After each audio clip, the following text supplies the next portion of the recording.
ان کو کہا جاتا ہے اصول دین۔ مگر چوتھا نمبر آتا ہے جس دین کا اور جس دھرم کا، وہ ہے لادینی کا۔ وہ انکار کر دیتے ہیں قیامت کا اور قبر کے عذاب و ثواب کا۔ لا حول ولا قوۃ الا باللہ العلی العظیم، اعوذ باللہ من الشیطان الرجیم،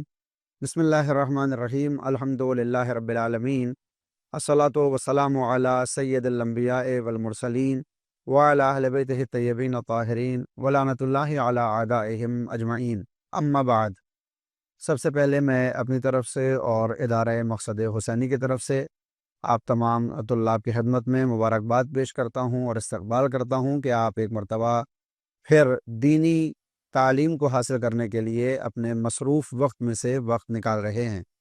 حالانکہ ہمارے لیے سب سے اہم اور ضروری ہماری زندگی میں کم از کم یہی عمل ہوتا ہے کہ ہم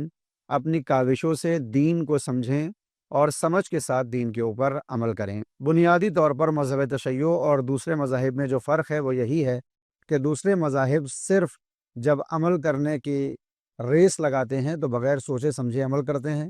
اور مذہب تشیع میں بار بار یہ کہا گیا کہ قرآن چاہتا ہے کہ ہم اپنے ہر عمل کے اوپر غور و فکر کریں، تعقل اور تدبر کریں۔ قرآن میں کئی مرتبہ آیا کہ آخر تم غور و فکر کیوں نہیں کرتے، آخر کیوں تم تدبر نہیں کرتے، کیوں سوچتے نہیں ہو؟ تو قرآن ہمیں تعقل، تدبر کی دعوت دے رہا ہے۔ لہٰذا مذہب تشیع میں دین کے جو 3 حصے بیان کیے جاتے ہیں،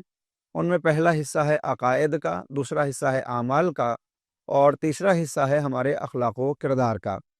یعنی اگر ہمارے عقائد مضبوط نہ ہوں تو عمل چاہے جتنا اچھا ہو اس کو قبول نہیں کیا جائے گا۔ اسی طرح سے ہمارا عقیدہ جتنا مستحکم ہو، لیکن اگر عملی طور پر وہ عقیدہ نظر نہ آئے تو پھر اس عقیدے کا بھی وہ فائدہ نہیں ملنے والا ہے جو ملنا چاہیے۔ اور تیسری منزل پر کسی کے پاس عقیدہ بھی بہت بہتر ہو اور عمل بھی بہت اچھا ہو،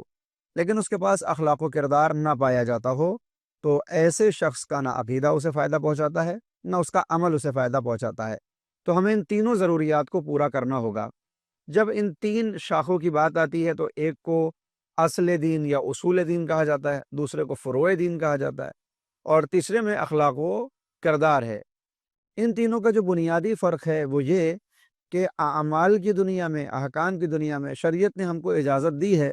کہ اگر ہم اپنے آپ سے مسائل کو حل نہیں کر سکتے تو کسی ایسے کی طرف رجوع کریں جو اپنے زمانے میں سب سے زیادہ علم رکھنے والا ہو۔ لہٰذا ہمارے یہاں تقلید کا ایک دروازہ کھلتا ہے کہ جہاں ہم مجتہد جامع الشرائط عالم کی طرف رجوع کرتے ہیں، اور جب رجوع کرتے ہیں تو وہ ہمارا مرجع بن جاتا ہے۔ کسی بھی عالم کی طرف رجوع کرنا ہماری مجبوری ہے، اس لیے کہ ہمارے پاس وہ علم نہیں ہے کہ ہم قرآن کے ذریعے یا اہل بیت علیہ الصلوۃ والسلام کی احادیث کے ذریعے اپنے مسائل کو حل کر لیں۔ مثال کے طور پر تیسری اور چوتھی رکعت میں اگر شک ہو جائے تو پھر میرا وظیفہ کیا ہے، مجھے کیا کرنا ہوگا؟ یہ کون بتائے گا؟ یہ وہ بتائے گا جو پوری طرح سے قرآن کو سمجھا ہوا ہو، اس کو عربی آتی ہو، قرآن کی آیات کی تفاسیر اسے معلوم ہو، اس کو تعویل کا بھی علم ہو، اور ان سب کے ساتھ ساتھ اہل بیت علیہ الصلوۃ والسلام کی زندگی میں جب اس طرح کے مسائل آئے تو انہوں نے کیا جواب دیا۔ جس کے پاس ان ساری باتوں کا علم ہوگا وہ تو قرآن اور اہل بیت سے اپنے مسئلے کو حل کر لے گا۔ لیکن ہم اپنی اس مصروف دنیا میں صرف ایک ایک مسئلے کے لیے اگر قرآن کو کھول کر بیٹھیں اور احادیث کو ہم تولنے اور ناپنے لگ جائیں تو پھر دوسرے امور کب انجام دیں گے؟ بالآخر ہم دنیا میں جب زندگی گزار رہے ہیں تو ہمیں کھانے کے لیے رزق چاہیے، اور رزق کے لیے ہمیں محنت کرنی ہوگی۔ تو اگر ہم صرف مسائل کو حل کرنے کے لیے بیٹھ جائیں گے تو روزی کہاں سے آئے گی، مال کہاں سے آئے گا، کس طرح سے زندگی گزاری جائے گی؟ ناممکن ہوگا۔ تو شریعت نے ہمارے سامنے ایک دوسرا راستہ کھولا جو ہمارے اس تمام معاملات کو آسان کر دیتا ہے، اور وہ یہ ہے کہ اگر ہمارے پاس وقت نہیں ہے کہ ہم دینی مسائل کو اپنے اعتبار سے حل کریں تو پھر وہ افراد جنہوں نے اپنی پوری زندگی قرآن اور اہل بیت علیہ الصلوۃ والسلام کی خدمت کے لیے صرف و خرچ کر دی اور انہوں نے درجہ اجتہاد کو حاصل کر لیا، ایسے لوگوں کی طرف ہم رجوع کریں۔ لہٰذا یہاں سے تقلید کی بحث شروع ہو جاتی ہے۔ آپ جانتے ہیں کہ میرا موضوع اصول دین ہے، یعنی عقائد کا موضوع ہے، اس لیے مجھے اس باب کو نہیں کھولنا، صرف اشارہ کر رہا ہوں کہ ایک بنیادی فرق ان 3 چیزوں میں کہ جو دین کی 3 بنیادیں ہیں، عقائد، اعمال اور اخلاق و کردار، اصول دین، فروع دین اور حقوق و فرائض، ان تینوں میں بنیادی فرق یہ ہے کہ اعمال کی دنیا میں ہم رجوع کرتے ہیں کسی عالم کی طرف، ہم اپنے مسائل کو پیش کرتے ہیں مجتہد کی طرف، اور مجتہد جو مسائل ہمارے سامنے حل شدہ پیش کرتا ہے ہم اس پر عمل کر لیتے ہیں اور اس کو تقلید کہا جاتا ہے۔ لیکن یہ تقلید صرف اعمال و افعال میں کی جائے گی، یعنی نماز، روزہ، حج، زکوٰۃ، خمس، جہاد، امر بالمعروف، نہی از منکر، خدا اور رسول اور اہل بیت سے محبت، ان کے دشمنوں سے نفرت، یہ جو مسئلے ہیں ان میں ہم رجوع کریں گے مرجع کی طرف اور اس کے فتوے پر عمل کریں گے، کیونکہ یہ فروع دین میں آتے ہیں، یہ احکام میں آتے ہیں۔ لیکن اس کے مقابلے پر جسے اصول دین کہا جاتا ہے، یہ جو عقائد ہیں، ان میں دین اور شریعت نے تقلید کو حرام قرار دیا ہے۔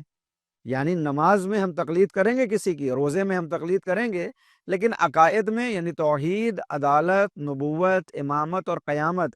ان کے مسائل میں ہم کسی کی تقلید نہیں کر سکتے۔ اگر کوئی ایسا کرتا ہے تو یہ حرام ہوگا اور اس کا ایسا کرنا قبول نہیں کیا جائے گا۔ اس کا مطلب کیا ہوگا؟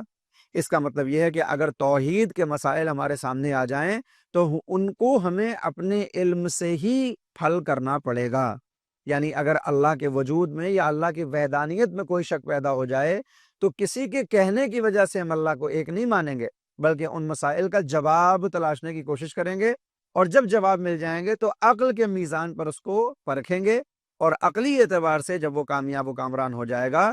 تب پھر اس کا یہ مسئلہ حل ہو جائے گا۔ لہٰذا اصول دین میں ہم کسی کی تقلید نہیں کرتے۔ اس کا مطلب کیا ہوتا ہے اور واضح کر دوں، یعنی اللہ ایک ہے، ہم اس بات کو کسی کے کہنے کی وجہ سے نہیں مانیں گے۔ اللہ عادل ہے، وہ کسی پر ظلم نہیں کرتا، جس نے نیک کام کیے ہیں ان کو جزا دے گا، جس نے برے کام کیے ہیں ان کو سزا دے گا۔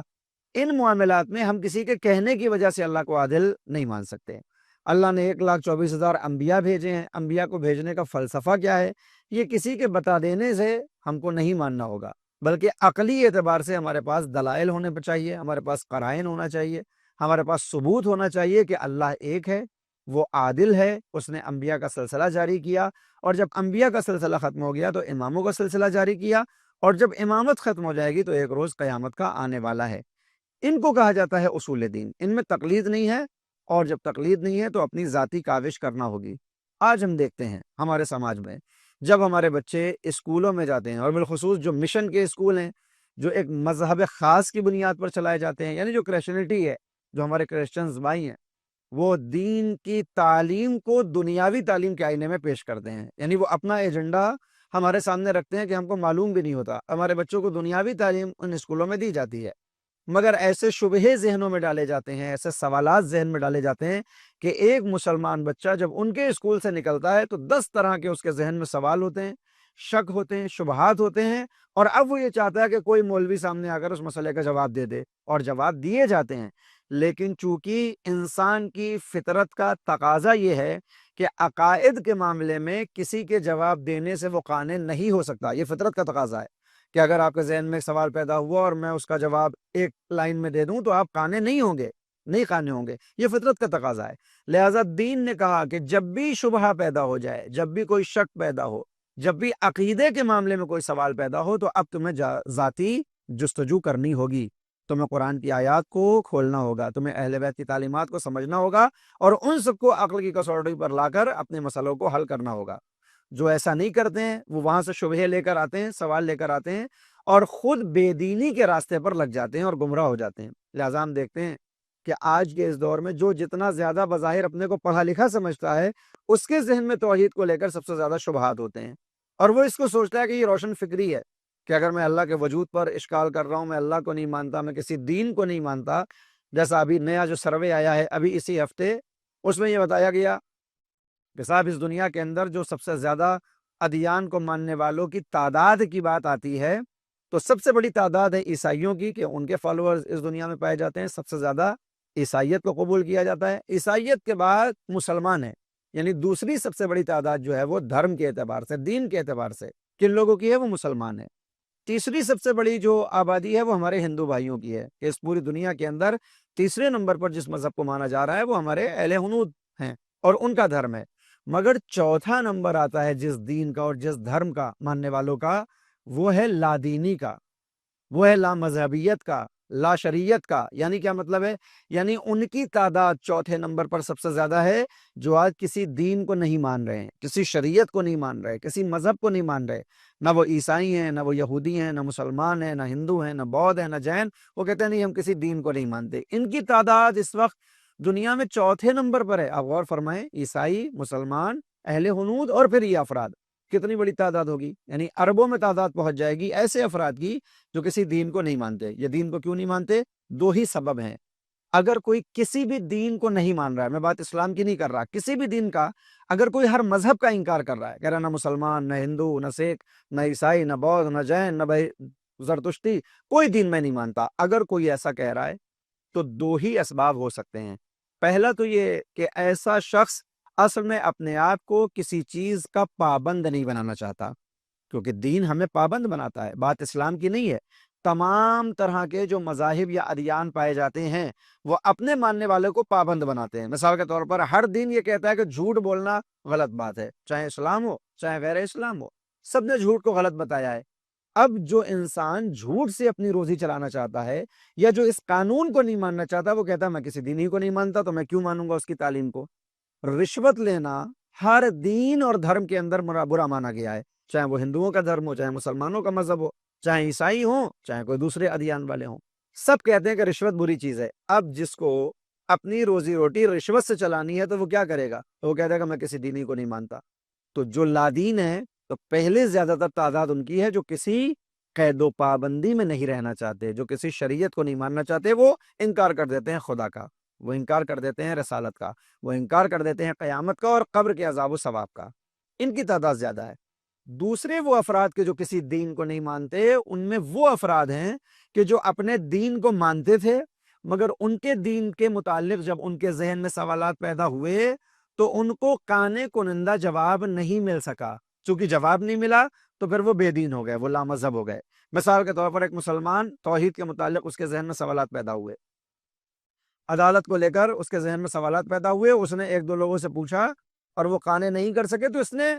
اسلام کا انکار کر دیا، اس نے خدا کا انکار کر دیا، اس نے توحید کا انکار کر دیا۔ جبکہ عقلی اعتبار سے ہونا یہ چاہیے تھا کہ یہ اپنے میزان پر رکھتے ہوئے، اپنے علم میں اضافہ کرتے ہوئے ان مسائل کو حل کرنے کی کوشش کرتا۔ اسی لیے عقائد میں، مذہب تشیع میں، عقائد میں تقلید کو حرام قرار دیا گیا۔ کیوں حرام قرار دیا گیا؟ کہا کہ اگر آپ ایک کے کہنے سے، ایکس کے کہنے سے اللہ کو ایک مان لیں گے، اللہ کو عادل مان لیں گے، آپ یہ مان لیں گے کہ اللہ نے نبیوں کو بھیجا ہے، ایکس نے آپ سے کہا اور آپ نے اسے قبول کر لیا،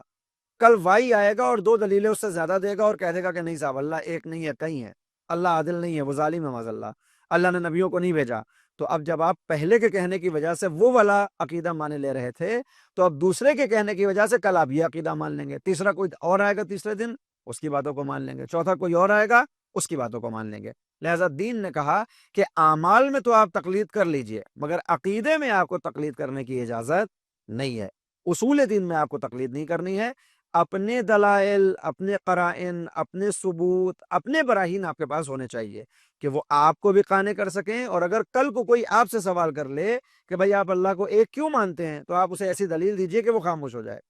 اگر کوئی کل ہم سے اگر کہتا ہے کہ آپ اللہ کو عادل کیوں مانتے ہیں تو ہمارے پاس ایک دلیل ہونا چاہیے کہ ہم اللہ کو اس لیے عادل مانتے ہیں۔ اگر کل کو آ کر کوئی کسی نبی کا انکار کر دے کہ میں عیسیٰ کو نبی نہیں مانتا، مثال کے طور پر میں موسیٰ کو نبی نہیں مانتا، تو ہمارے پاس یہ دلیل ہونا چاہیے کہ ہم خود بھی کبھی یہ ذہن میں سوال نہ پیدا ہونے دیں، اور دوسرا اگر سوال کرے تو اسے قانے کر دیں کہ موسیٰ کیسے نبی ہیں، عیسیٰ کیسے نبی ہیں۔ لہٰذا بنیادی طور پر ہماری ذمہ داری ہے۔ مجھے معلوم ہے کہ اس وقت جو طلاب ہیں ان کی تعداد ماشاءاللہ جو ہے اس میں 12 برس سے لے کر 25 برس تک کے لوگ موجود ہیں، تو وہ بھی ہیں جو ابھی شریعت میں قدم رکھنے والے ہیں، یعنی جب وہ بالغ ہوں گے تو ان کے اوپر ذمہ داریاں ہو جائیں گی۔ تو ابھی سے اس راستے کو اپنائیں۔ اگر شک و شبہات ہوتے ہیں تو پھر ان شکوک کو دور کرنے کے لیے علماء کی طرف رجوع کریں، کتابوں کو کھولیں اور مسائل کو حل کریں۔ سوال کو دل میں نہ رہنے دیں، سوال کو ذہن میں نہ رہنے دیں، اس سوال کا جواب تلاشتے رہیں، جب تک جواب نہ ملے تلاش کرتے رہ جائیں۔ اور جو ہمارے جوان ہیں جو 20 سے اوپر والے ہیں ماشاءاللہ، اگر ان کے ذہن میں اب تک کوئی سوال اللہ کے وجود کو لے کر، اس کی توحید کو لے کر، اس کی عدالت کو لے کر،